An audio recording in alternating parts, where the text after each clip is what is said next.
Income elasticity of demand, shortened to YED, measures the responsiveness of consumer demand to a change in income. The equation to calculate the coefficient of YED is YED equals the percentage change in quantity demanded over the percentage change in income. For example, if income rises by 5% in a year and the demand for clothing increases by 10%, then the YED for clothing is plus 2.0. The result is a positive one. As income rises, so does the demand for clothing, in this case by a greater proportion than the increase in income. However, if demand for bread falls by 20% following an increase in income of 5%, the YED for bread over the relevant income range is minus 4. In the case of bread, the result is a negative one. Goods where the relationship is positive are called normal goods, and inferior when the relationship is inverse. However, there is another aspect to income elasticity, exactly how responsive, that is, how elastic, demand is to a change in income. Economists use the concept of proportionate to compare responses.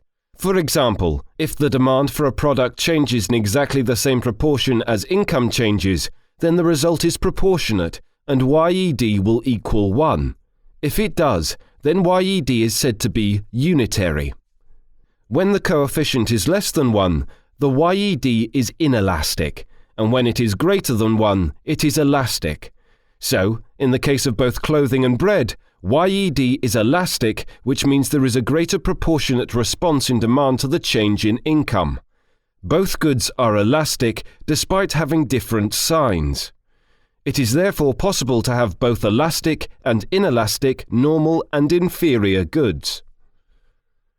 For example, if the YED is plus 2.5 for smartphones and is minus 0.5 for rice, then we can deduce the smartphones are, with respect to income, an elastically demanded normal good, and rice is an inelastically demanded inferior good.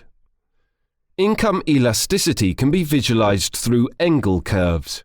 Here we can see that Engel curve A slopes upwards, and it is steep, which indicates that the quantity demanded for good A changes by a smaller proportion than income, indicating that it is a normal good with an inelastic YED.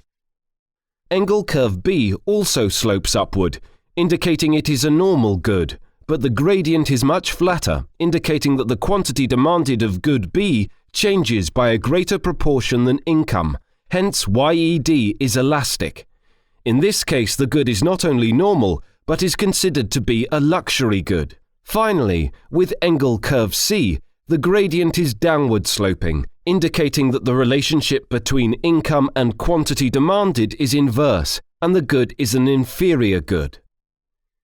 Economists are interested in income elasticity because knowing YED helps firms and governments plan their output in such a way that they can respond effectively to demand changes and achieve an efficient use of scarce resources.